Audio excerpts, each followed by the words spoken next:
Morning dears, बात करते हैं आज गोल्ड के पोजीशन की। पहले हम अपनी कल की एनालाइज देख लेते हैं। कल हमने जब गोल्ड को एनालाइज किया तो गोल्ड की जो मूवमेंट हो रही थी वो 2785 के आसपास थी। और यहाँ पर हमारी एनालाइज कुछ इस तरह थी कि यहाँ से जो है ये एरिया इंपॉर्टेंट रहेगा 2783 से 81। अगर तो इसको प्रॉपर टेस्ट करता है और टेस्ट करने के बाद जो है वो इस एरिया को ब्रेक कर देता है, 95 तक जाता है या 95 से ऊपर कहीं जाता है, तो दोबारा ये आएगा 87 के आसपास और यहाँ से फिर ये मजीद बुलिश रहेगा। और अगर ये जोन ब्रेक हो जाता है तो फिर ये जाएगा 87 के आसपास और 87 के आसपास जाने के बाद जो है वो आएगा 2771 से 69। ये इंपॉर्टेंट एरिया है, यहाँ से बुलिश भी हो सकता है और यहाँ से जो है वो नीचे भी जा सकता है। जैसे मैं कई बार बता चुका हूँ कि ये जितनी भी मूवमेंट है ये ऐसी है कि यहाँ से जब भी ये चला तो ये सीधा ही जाएगा नीचे। और ये बात मैंने 2 दिन पहले भी कही थी कि ये यहाँ से किसी भी टाइम पे अगर रिजेक्ट हुआ तो एक बड़ी मूव डाउन जो है वो लग सकती है।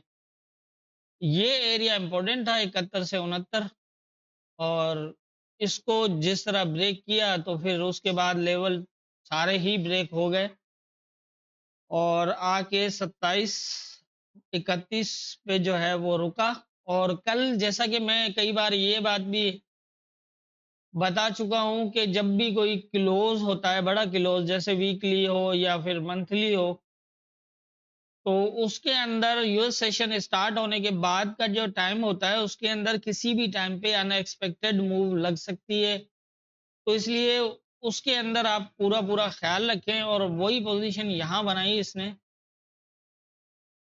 कल जो है वो सीधी सीधी एक रैली की सूरत में ये नीचे आ गया। रोड तो वैसे ही इसका खाली था, यहाँ पर इसको रुकने वाला तो कहीं था नहीं और ऊपर से मंथली क्लोज भी था कल। और जैसा मैंने बताया था कि ये एरिया इंपॉर्टेंट रहेगा और इसके बाद अगर ये ब्रेक होता है तो उसके बाद ये है। ये अगर दोनों ब्रेक हो जाते हैं तो फिर इसका ब्रेक लगना मुश्किल होगा। तो ये थी हमारी कल की एनालाइज और मार्केट की मूवमेंट। अब देख लेते हैं आज के इम्पोर्टेंट एरियाज क्या होंगे। आज के इम्पोर्टेंट एरियाज की अगर हम बात करें तो इस टाइम कंडीशन कुछ इस तरह है कि फिलहाल मार्केट किसी प्रॉपर सपोर्ट पे तो नहीं है।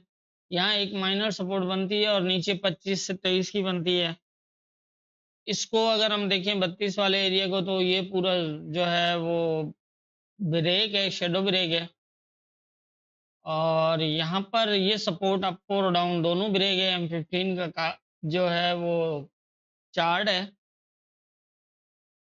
अब देखना ये है कि 55 से 60 का एरिया यहाँ रेजिस्टेंस और फिर 71 से 72 का और फिर 78 का है और नीचे जो है वो 40 का और उसके बाद सेम। ये इम्पोर्टेंट है यहाँ पर 40 से 38 वाला एरिया।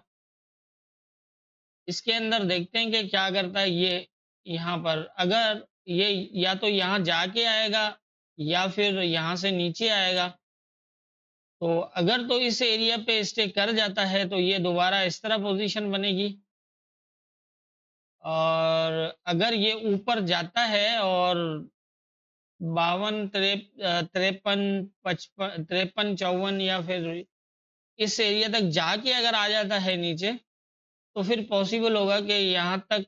बहरहाल ये देखना है, ये भी एज ए सपोर्ट हो सकती है, लेकिन अगर 53 52 53 से अगर ये नीचे आता है तो इस एरिया को शायद ब्रेक कर सकता है, क्योंकि नीचे इसके पास सपोर्ट नहीं है। तो हो सकता है ये प्रॉपर सपोर्ट बनाने की कोशिश करे और फिर ये एरिया इतना ज़्यादा तो वो नहीं है कि यहाँ से ये बुलिश हो जाए, क्योंकि ये पूरा जोन ब्रेक है। तो लेकिन फिर भी बाय द वे कभी ऐसा होता है कि मार्केट को कोई एरिया टेस्ट करने के लिए ब्रेक जो एरियाज होते हैं उनको भी फिलहाल वो एज ए सपोर्ट या फिर एज ए रेजिस्टेंस भी ले लेता है। ये एरिया जो है वो अगर यहाँ तक आता है, यहाँ से सपोर्ट बनती है तो फिर जो है वो एक अच्छी पोजीशन होगी।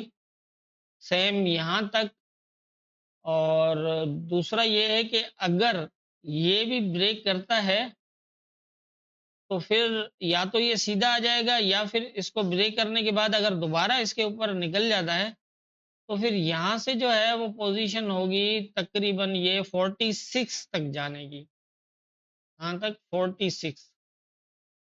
ये फिर दोबारा 46 पे जाएगा और 46 से फिर ये नीचे आएगा, इस तरह की पोजीशन होगी। अब मैं लाइंस लगा देता हूँ। लाइव तो आज करना मुश्किल होगा, इसलिए मैं थोड़ा-सा जो है वो काफ़ी कोशिश करता हूँ क्लियर कर देता हूँ। अगर ये 52-53 तक जाता है, मतलब यहाँ तक 53 या 52 ये ब्रेक ना हुआ, तो फिर इस एरिया को तक आएगा और इसको ब्रेक कर सकता है, अगर ये 53 से ज़्यादा ऊपर ना जाए 52-53 पे। लेकिन अगर ये 55 या फिर इसको शैडो वगैरह लगा के आता है, तो फिर यहाँ से काफ़ी हद तक चांसेस होंगे इस तरह। एक पोज़ीशन ये होगी, मतलब मैंने अब ये एक लाइन लगा दी है ऊपर की तरफ, लेकिन अगर ये 52 से जो है वो आता है तो ये इसको ब्रेक कर देगा और इसको भी ब्रेक कर सकता है ये। हो सकता है यहाँ पर आपने फ़ॉलो करना है, पीछे भी देखा है तो M15 का एक बुलिश और एक बेरिश है। तो उस हिसाब से अगर देखें तो यहाँ तक और फिर यहाँ से अगर ये सपोर्ट बनती है तो फिर फर्स्ट टारगेट 46 का होगा, ठीक है? और 46 को अगर ये ब्रेक करता है तो फिर सेम ये वाला एरिया, इस तरह की पोज़ीशन होगी। और अगर इससे ब्रेक भी कर देता है लेकिन अगर यहाँ तक ना जाए, इसको ब्रेक करता है नीचे लेकिन अगर ये इसके ऊपर आके और इसके ऊपर क्लोज़ करके स्टे करता है तो फिर भी सेम 46 का एरिया होगा, यहाँ तक। और फिर यहाँ से रिजेक्ट हो सकता है इस तरह, ये। अब मार्केट फ़िलहाल जो है वो किसी सपोर्ट पे नहीं है, तो ये भी हो सकता है कि ये अभी मज़ीद जो है वो सेल की तरफ रहे क्योंकि नीचे प्रॉपर सपोर्ट नहीं है। और ये भी हो सकता है कि ये अपना ऑल टाइम हाई जो है उसको टेस्ट करने जाए या फिर उसको ब्रेक करने जाए या फिर उसको मेंटेन करने जाए। अब तीनों में से कुछ करने के लिए ये ऊपर भी जा सकता है, नीचे भी जा सकता है। और पोज़ीशन मैंने यहाँ बता दी है, आप ईज़िली अंदाज़ा लगा सकते हैं कि ये किस तरफ मूव करेगा। अगर तो ये इस एरिया 55 तक जाता है, 55 या फिर इससे ऊपर 59, 58 यहाँ तक और फिर नीचे आता है, तो फिर तो 40 वाला एरिया अच्छी सपोर्ट होगी और ये तकरीबन 27 70, 71, 69 यहाँ तक जाने के चांसेस होंगे। लेकिन अगर ये 52 को ब्रेक ना करे और यहाँ से नीचे आ जाए तो फिर दोनों चीज़ें हो सकती हैं, दोबारा भी सपोर्ट बना सकता है और इसको ब्रेक भी कर सकता है। अगर इसको ब्रेक करता है तो फिर देख लेना इस एरिया पे या इस एरिया पे, जो इस लेवल पे पोज़ीशन बनेगी उसी हिसाब से। अगर इसको टैच करता है और यहाँ से ये बुलिश होता है, सिर्फ़ टैच करके अगर बुलिश होता है, तो फिर ये पहला टारगेट 46 होगा क्योंकि यहाँ से रिजेक्ट हो सकता है। लेकिन अगर 46 को ब्रेक कर सकता है, अगर ये नीचे से बराबर टेस्टेड रहा, तो इस तरह की पोज़ीशन होगी। और अगर यहाँ आता है तो फिर सेम जो ये बताया ये पोज़ीशन यहीं देखनी है कि अगर 53 से रिजेक्ट होता है तो फिर नीचे आ जाएगा। लेकिन अगर ये ऊपर जाके दोबारा आएगा तो फिर इस तरह सेम ये वाली पोज़ीशन बनेगी। तो इस तरह की पोज़ीशन अभी यहाँ पर है। तो मेरे ख़्याल से आज के जो इम्पोर्टेंट एरियाज़ हैं वो यही हैं और आज वीकली क्लोज़ भी है तो जैसा मैं हमेशा कहता रहा हूँ कि वीकली, मंथली जो भी बड़े क्लोज़ होते हैं, उनमें यूएस सेशन स्टार्ट होने के बाद किसी भी टाइम पे कोई अनएक्सपेक्टेड मूव लग सकती है, तो इसलिए लेवल टू लेवल मार्केट को फ़ॉलो करिएगा। एसएल का तो मैं हमेशा बोलता हूँ, ठीक है हम कभी जजमेंट में फ़ेल हो जाते हैं जजमेंट करते हुए, तो उसके अंदर ये होता है कि कम से कम हमारे पास प्रॉपर एसएल होती है, 20 पिप, 30 पिप, 40 पिप का लॉस होता है हमें। लेकिन ये है कि हमारे अकाउंट इस तरह की है, इस तरह इतनी फ़ास्ट है, इस तरह की मूव और अगर हम कहीं से बाय में हों और अगर एसएल का इस्तेमाल ना करें। अब एक मैं मिसाल दे रहा हूँ कि अगर मैं यहाँ से बाय करना चाह रहा था और मैंने यहाँ से बाय तो लगा दिया, लेकिन अगर एसएल नहीं लगाई यहाँ पर, तो समझ लीजिए कि उस टाइम तो नहीं लगा कि नहीं ये थोड़ा-सा नीचे जाके आ सकता है। लेकिन अगर अब भी हम देखें तो यहाँ पर यही हो रहा होगा कि काश हमने एसएल लगाई होगी और हमारे लेवल्स 100% आपने देखा कि काम करते हैं। सपोर्ट का जैसा मैंने बताया कि हमेशा सपोर्ट के नीचे जो है वो आपकी एसएल लगती है और सेल के अंदर आपका रेजिस्टेंस एरिया से ऊपर एसएल लगता है। तो यही है कि उस टाइम तो नहीं लगता कि बस ये थोड़ा नीचे जाएगा, अगर बाय कर रहे हैं तो थोड़ा नीचे जाएगा, ऊपर आ जाएगा, इस तरह। या फिर ये होता है कि नीचे जो है वो रेजिस्टेंस एरिया से ये थोड़ा नीचे गया तो ऊपर जो है वो आ जाएगा। तो हम उसी चक्कर में जो है वो एसएल नहीं यूज़ करते और उसका फिर इस तरह की जब मूव होती है ना, फिर एहसास होता है कि काश हमने एसएल यूज़ की होती। तो ये जो कल 500 बिप के करीब जो है वो सेल हुआ है, इसमें हम फँसते नहीं, ज़्यादा से ज़्यादा 30-40 पिप का हमारा लॉस होता, 50 पिप का भी लॉस हो, अगर 500 पिप अगेंस्ट मार्केट चल रही हो किसी ऑर्डर के, तो उसकी जगह पे अगर 50 पिप का एसएल हिट हो जाए तो बुरा नहीं है। एक मैं मिसाल दे रहा हूँ कि अगर मैं यहाँ से बाय कर रहा हूँ, लेकिन अगर ये इसको एज़ ए सपोर्ट कंसीडर करते हैं, यहाँ से मार्केट हमें बुलिश दिखा रही है, हमने बाय कर लिया, लेकिन ये कि हमारा यहाँ एसएल था। अब मेरा ज़हन यही है, एक मैं मिसाल दे रहा हूँ कि मेरा ज़हन है कि मैं सिर्फ़ बाय करूँगा, सेल नहीं करूँगा, मुझे बाय की पोज़ीशन नज़र आ रही है। लेकिन मार्केट ने इस लेवल को ब्रेक कर दिया, ये यहाँ पर एसएल हिट हो गई। लेकिन आप देखिए ना फिर कितनी बड़ी मूव हुई। चलें यहाँ नहीं तो यहाँ एसएल हिट होगी ना, ये अगर एसएल ना होता, यहाँ ऑर्डर लगा रहता, तो हम अभी तक वो उसका वेट कर रहे होते। लेकिन अगर यहाँ से हमारा एसएल हिट हुआ तो हम कम से कम ये है कि ये सेकंड सपोर्ट तक तो दे आ सकते थे यहाँ पर, कि अगर इस सपोर्ट पे अगर सेलिंग ना करना है, हमें बाय करना है, तो जब सपोर्ट मार्केट ब्रेक कर रही है तो हम बाय तो नहीं कर सकते।